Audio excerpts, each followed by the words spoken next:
তো গাইস আজকে আপনাদের দেখাবো আপনাদের কিবোর্ডে কিভাবে নিজের ছবি বসাবেন আপনাদের। তো সর্বপ্রথম আপনাদের মোবাইলের যে কিবোর্ড আছে, আমার কাছে রিকমি কিবোর্ড আছে, তাই আমি রিকমি কিবোর্ড দিয়ে করে দেখাচ্ছি। যে কোনো কিবোর্ড হবে। তো এখানে ক্লিক করে আপনারা এখন সেটিংস অপশনে ক্লিক করবেন।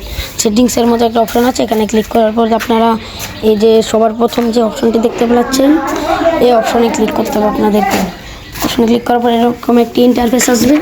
ইন্টারফেস আসার পর আপনারা এই যে নিউ ডেমিং এখানে ক্লিক করবেন। আমি এখানে ক্লিক করলাম, আপনাদেরকে কিন্তু এরকম একটি ইন্টারফেসে নিয়ে আসবে। আপনারা এখান থেকে চাইলে যে কোনো কালার করতে পারেন। আমি একটি কালার করে দিলাম, এমনি একটি দিলাম। এখানে কিন্তু অনেক কালার আছে, আপনারা করতে পারেন। এখন ব্যাকগ্রাউন্ড ইমেজ এখানে ক্লিক করবেন, যে এই অপশনটিতে ক্লিক করবেন। ক্লিক করার পর আপনাদের সামনে এরকম ইন্টারফেস হবে। আপনারা চাইলে এখন সরাসরি ক্লিক করে নিতে পারেন, না হয় আপনাদের গ্যালারিতে যে ছবি আসে সেটা দিতে পারেন। আমি আমার গ্যালারি থেকে একটা ছবি দিলাম। তো আপনারা ছবিটা ভালো করে একটু দেখে নিয়ে নিলাম আমি।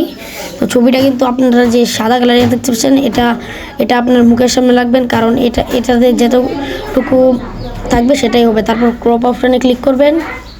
ক্রপ অপশানে ক্লিক করার পর একটু লোডিং নেবে, আপনার সেট হয়ে গেছে। কিন্তু এখন আপনারা এখান থেকে বের হয়ে যাবেন না, আরেকটি কাজ করতে হবে। এটি না করলে আপনার ব্যাকগ্রাউন্ড ইমেজ সেট হবে না। আপনারা উপরে সেভ অপশন দেখতে পাচ্ছেন, এখানে ক্লিক করবেন। তো এখানে আপনার নাম দিয়ে দিবেন, আমি আমার নাম দিয়ে দিলাম।